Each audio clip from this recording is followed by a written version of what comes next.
What's going on, YouTubers, gamers and hobbyists, and welcome to this week's episode of P&Q, which is my question and answer series, where you get to ask me questions or put comments to me, and then I respond the following week.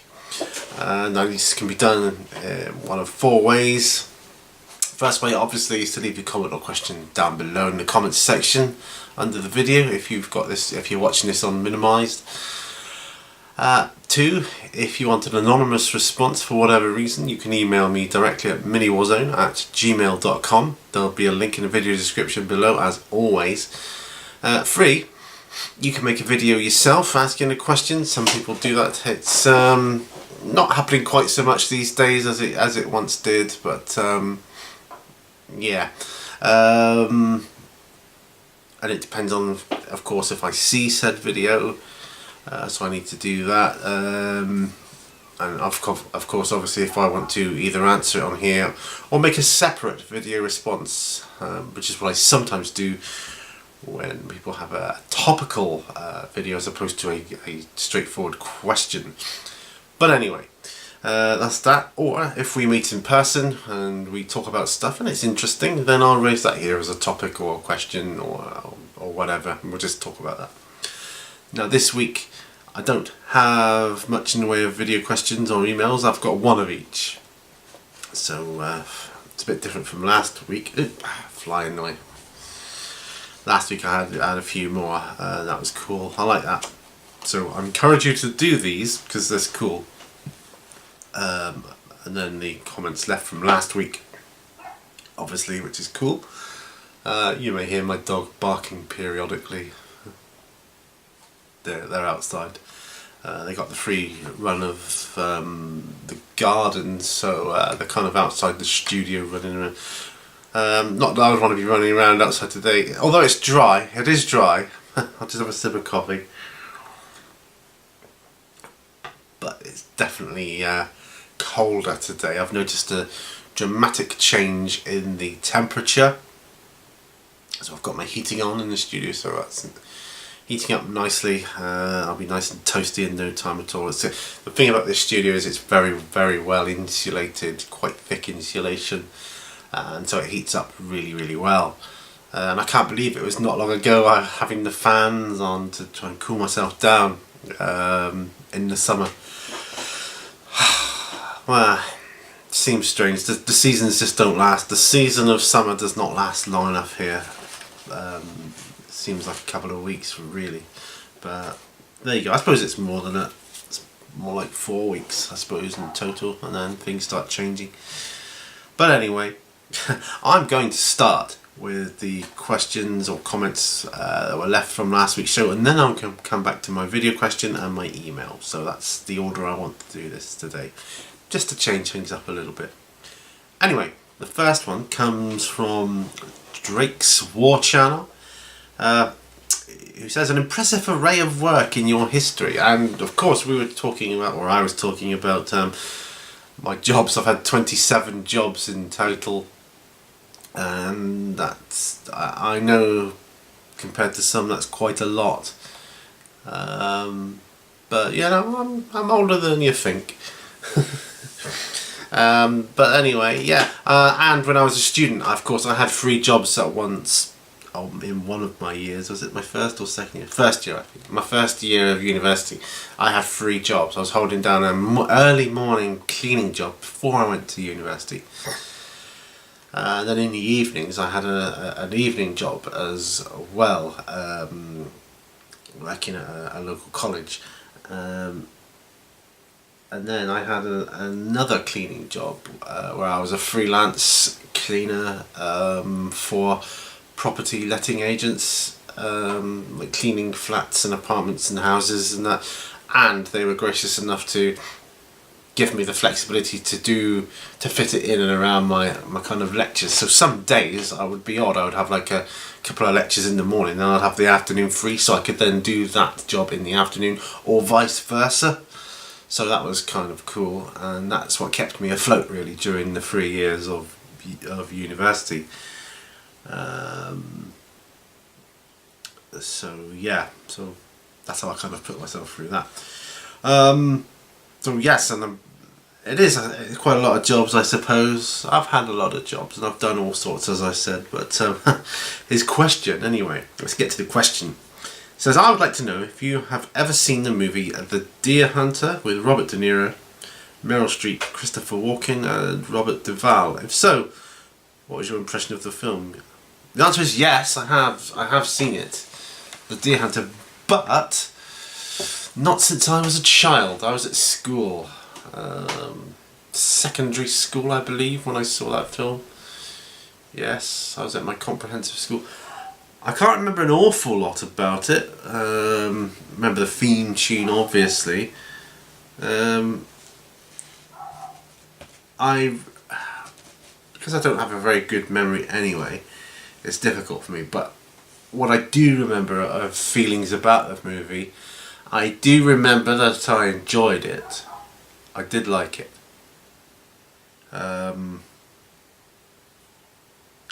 The thing that sticks out in my mind, of course, is the scene where they were playing Russian roulette, and I don't even remember who it was, which one.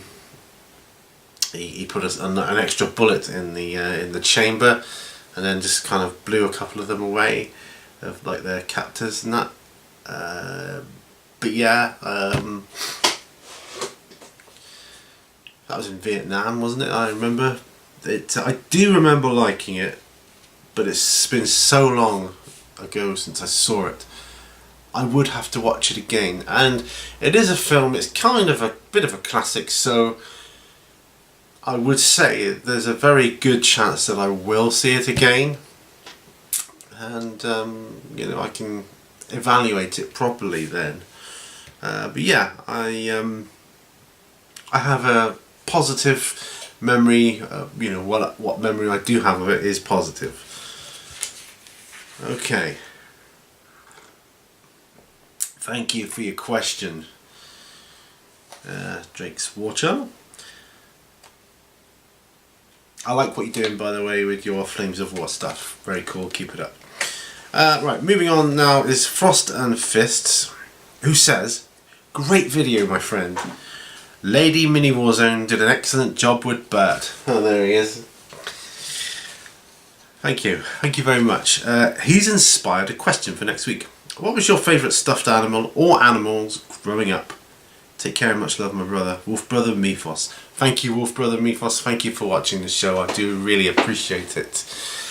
Well, my favourite stuffed animal or animals growing up, they've been on the show before actually, was my monkey and Teddy, which I still have.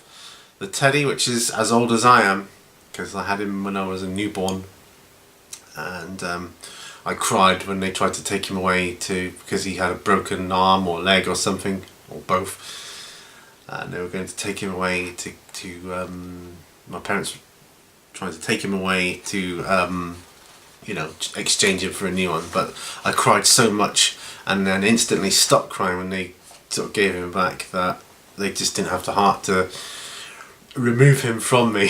So what my mum did was she repaired him by stitching his arm and leg on. So one of his arms moved, one of his legs moved. They're supposed to all move, but two of them don't, because they are stitched on. But I didn't care. Like, he was with me all through, you know, my baby years and growing up and small child, and then later on in life now he became my mascot. And my monkey, he came, I had him when I was 5 years old. It's funny, I can remember things like this greater than other things. It's strange. My sister and brother-in-law bought him for me for a Christmas present one year, and I loved him. I still do, because he's also my mascot now. And then, of course, I have Bert, who is my latest mascot. But my monkey, he came with a swing actually, and the monkey and Teddy, they did talk.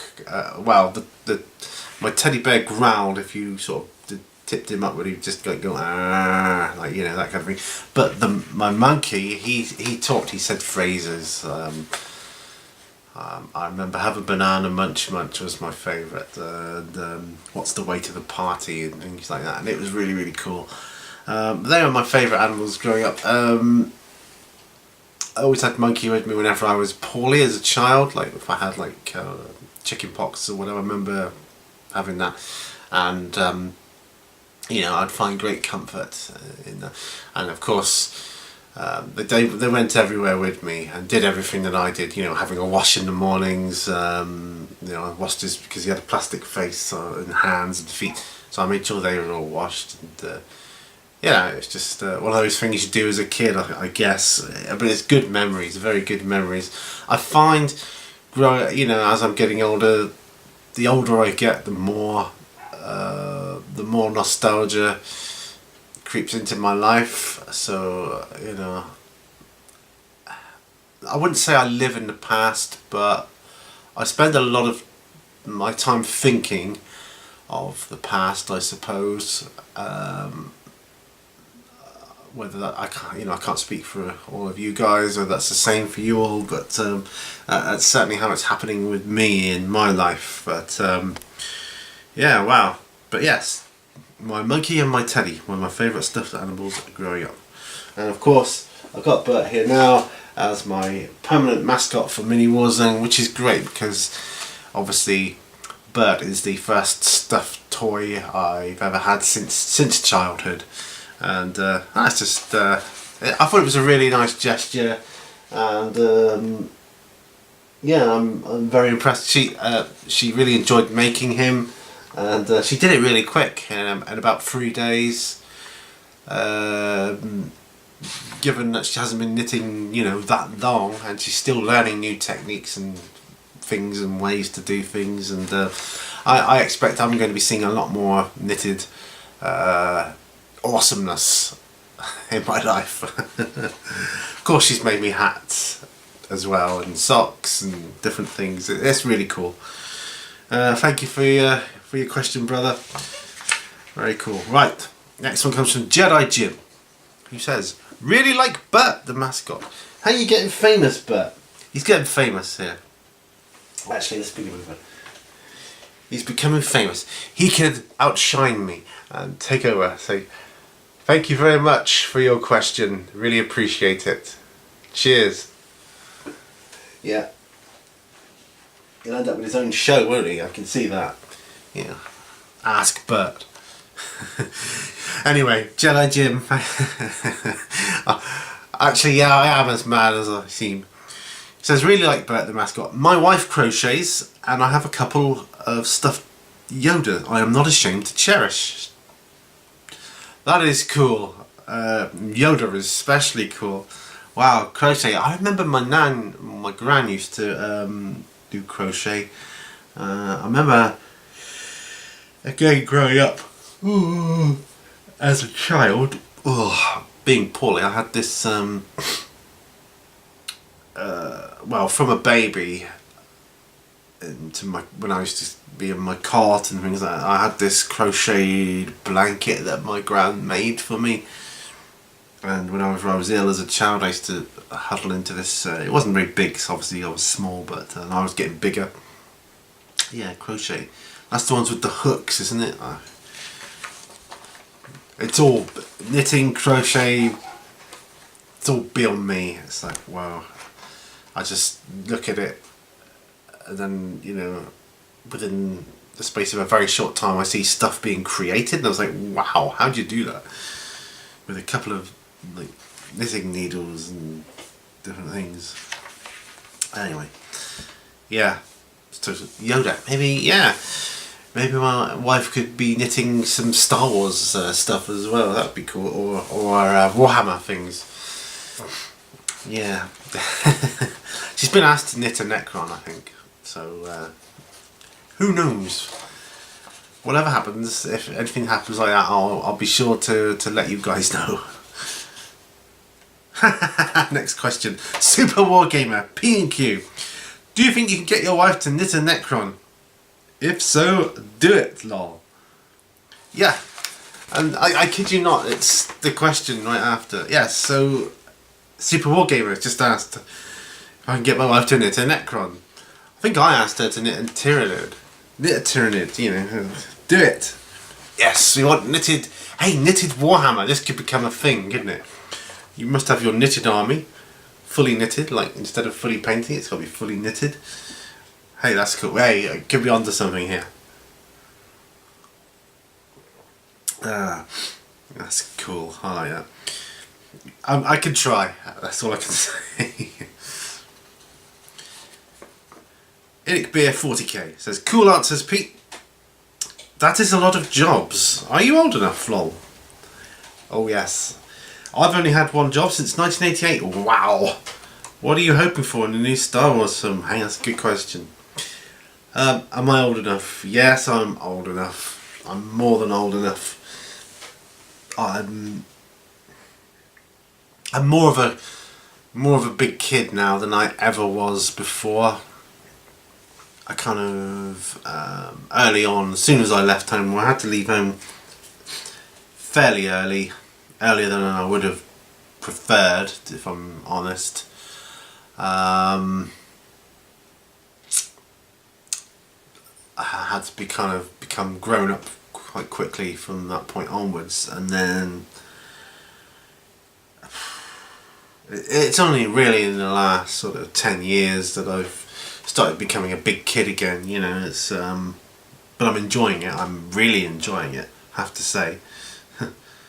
One job since 1988. Wow, didn't know there was that many companies that have been around and not gone under. You know, they've been able to keep going for so long.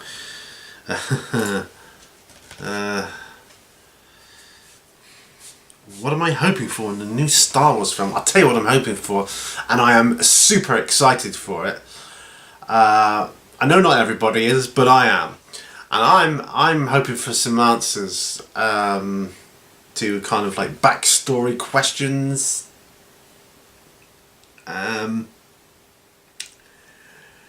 You know, the Knights of Ren, and I'm interested in finding out more about Luke's old lightsaber, or really it's Anakin's old lightsaber. What the deal is with that.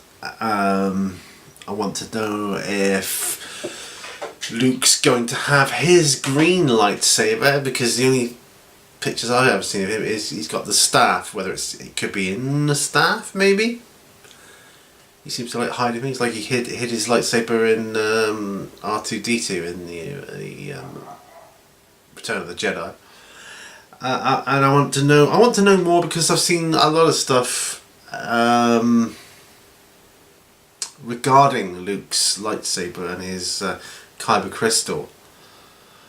See, I always thought for the longest time I thought he used the crystal from Qui-Gon Jinn's lightsaber when he constructed it in Obi-Wan's hut, wasn't it, on Tatooine?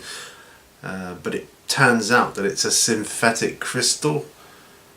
But he, rather than making it bleed red, he got it to change green. Apparently they change colour according to the Force user. They become attuned to that Force user. But you know, you could really go into the lore behind all that. But I'd like to see some answers. I've no doubt it will come up with more questions than answers. But I'm hoping that the answers it does provide are going to be satisfactory. I'm hoping. I'm really hoping. I want to find out more about Luke. I'm not so fussed about where Rey came from or anything. Whether she has any relation to Obi-Wan Kenobi, I'm not really that bothered. I mean, it's cool, and I think she's a great character. But I'm not that fussed about the origin. I'm more concerned about Luke. Hoping R2 will play more of a part in this one, because he's cool. I know he's a bit outdated in this movie, but it'd be still nice to see him. He could be coming around like in that movie, The Black Hole. The old robot Vincent. You know, he could be like a bit like him. Yeah. But I'm hoping for some answers in the new Star Wars movie. That's what I'm hoping for. And of course, some epic lightsaber action. Because one of the things I was severely disappointed with in The Force Awakens was I suppose how crap Kylo Ren was at lightsaber combat. He had no skill whatsoever, and I was a bit disappointed with that. Yeah. Snoke, I want to know more about him. There's been so much speculation, hasn't there, over whether Snoke is the Emperor or he is Mace Windu, and of course I don't think he is. That's kind of, I think, been revealed who he is and where he comes from. It does seem apparent that he is, rather than dying, he is actually regenerating, using his dark side force powers to do that. So yeah. But wow, I could be going on about this for a long time. So I'm going to end here. The answers is the answer. I want answers. I want answers. Bex Goody says, "Welcome Bert." Hey, that's 3 references you've had now. You build up your fan base. Oh, that was my phone. I'm just going to turn it to silent.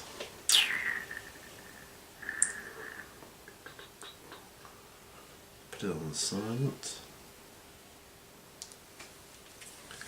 Can't have it going off. Right. The next question. Just make sure I've got it in. It comes from, or the next comment or whatever. Graham Collin, who says, "If you like the fighting fantasy style books, author Jonathan Green is still writing them." That's cool. I had a look. I had a quick look when I read your question. And look, it does look good. He's got stuff like you know, going to Wonderland and the Wizard of Oz and all that kind of thing in the that kind of game book style where you make the decisions. I when I was a kid, I just loved them. I absolutely loved them, and I spent many hours playing through them. They were just brilliant, absolutely brilliant. Loved it. Tried writing my own, but quickly got out of my depth. You know, with just so many different ways you can go, I just got out of my depth with that. But hey, you know, I think they're brilliant. It's good that some people are still writing that kind of style. Brilliant. I think you have to go a long way to beat the original Fighting Fantasy game mechanic. That could be just because that's what I grew up with. I also like the Mechanicum books where you were travelling through time. That was kind of a cool one as well. There are other ones as well which didn't require any dice rolling and things. And what were they called?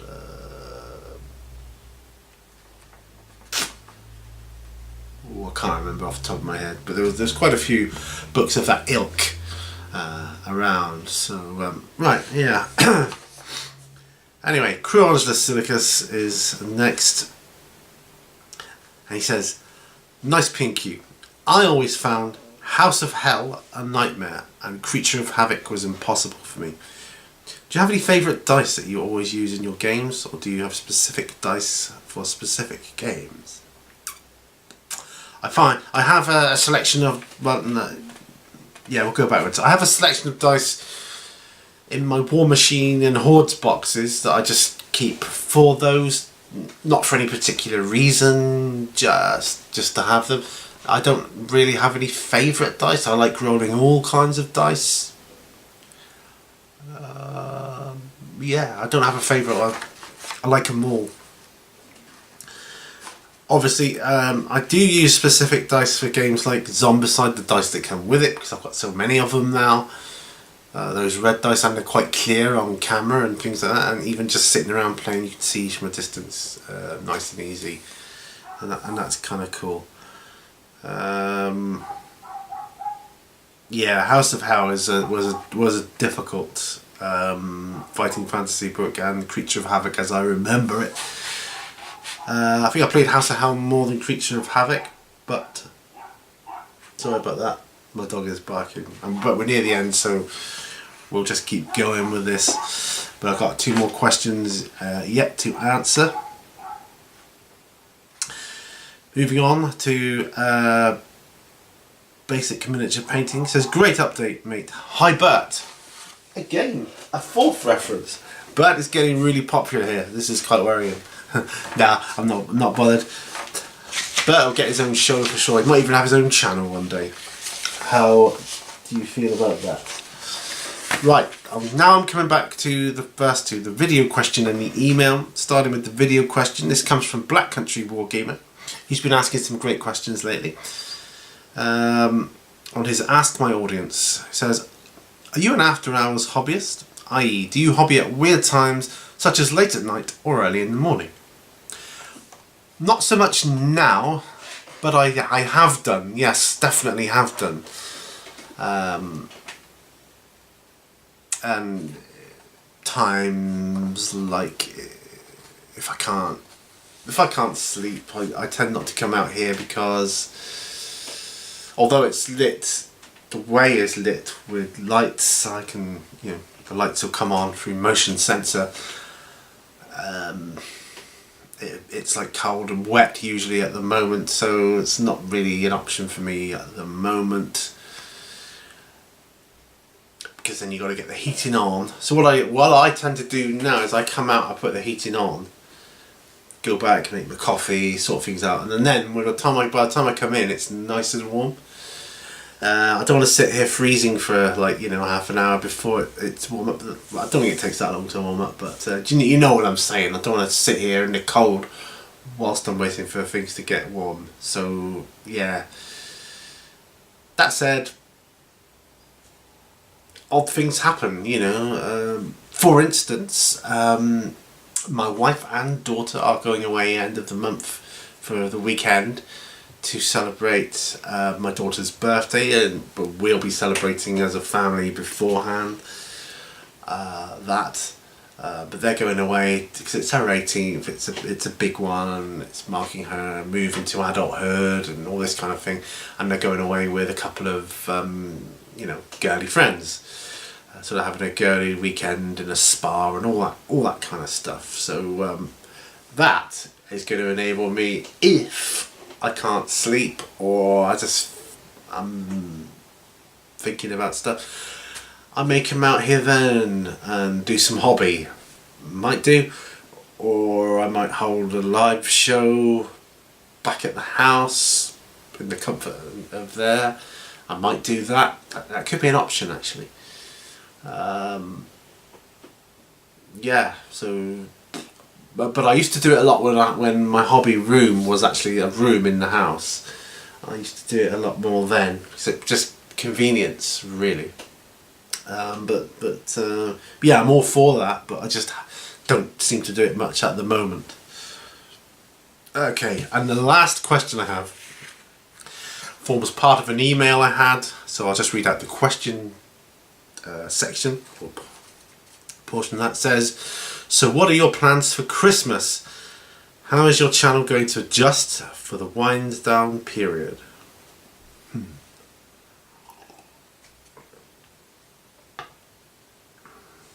Well, I don't know at this stage if I'm going to have a wind down period, because I've got plenty to do. I know some people do tend to wind things down for a few weeks or a couple of weeks over Christmas and just concentrate on, family and things like that, which is cool. But the thing is, with my life here, my family are pretty much they've all got their own stuff going on anyway, and so yeah, I can't see anything being any different for me, really, to be honest.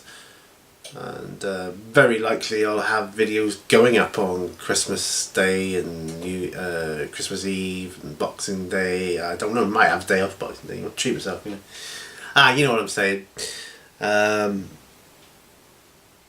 Yeah, there is, obviously, if I want to do that, I'll schedule stuff, because I want to spend a couple of days, the whole day with my family, and that's kind of cool.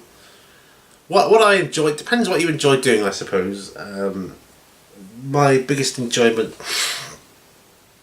outside of the hobby for me is conversation, and I enjoy talking, just talking.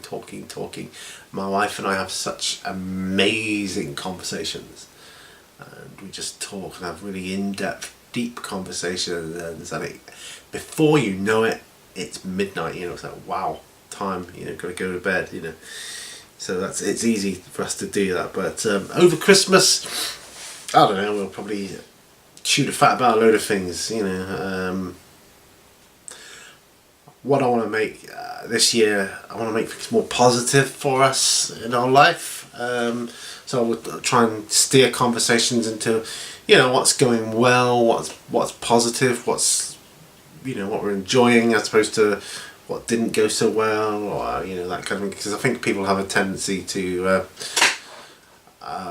and it's human nature to dwell on things that didn't go so well for them, and there's no point living in that past where you can't do anything about it. Far better to live in your present moment and talk about what is going well and how you can improve on that, perhaps, you know. So yeah, that's what I'm going to do. I can't see at this stage that I'm going to have any wind down period. I do notice a lot of wind down from a lot of channels over Christmas. That's usually when I get to catch up completely on all the videos, watching, and then it starts again. You know, it starts to pick up gradually, and you know, here we go again. I get behind again. Because I'm subscribed to so many channels. I quickly get behind. There's such a backlog of channels to watch, and but you know, that's just the way it is. But the wind down period is good for me to do that. But I still enjoy making videos, and I still enjoy doing my hobby, and I'm still going to keep doing that. So yeah, as far as I can see, nothing's going to change. Anyway, that's it. That's all the questions, comments, and whatever. And yeah, keep them coming though. And yeah, I just, especially over Christmas as well, you know, keep them coming, because I like doing this. In fact, let's have a quick look on my calendar. That's what I was going to say. That's what I was looking for. Where's my calendar? There. What day Christmas is on? October, November, December, right. Christmas Eve's on a Sunday. Christmas Day is on a Monday. So I will be, my last P&Q before Christmas will be the 22nd of December. And then it'll go out on Christmas Day. So that's kind of cool. So I'll have to try and remember that when I record that one. That when you watch it, it will be actually be Christmas Day, if you watch it Christmas Day. Which you may not, I don't know. But I'm going to assume, not assume that you are, but assume that somebody maybe. I don't know. Yeah, it looks like it's easily going to be business as usual. Thanks for your questions. Thanks for watching. I really, really appreciate it. Remember, all brushes lead to war. And bye for now. Bye, folks.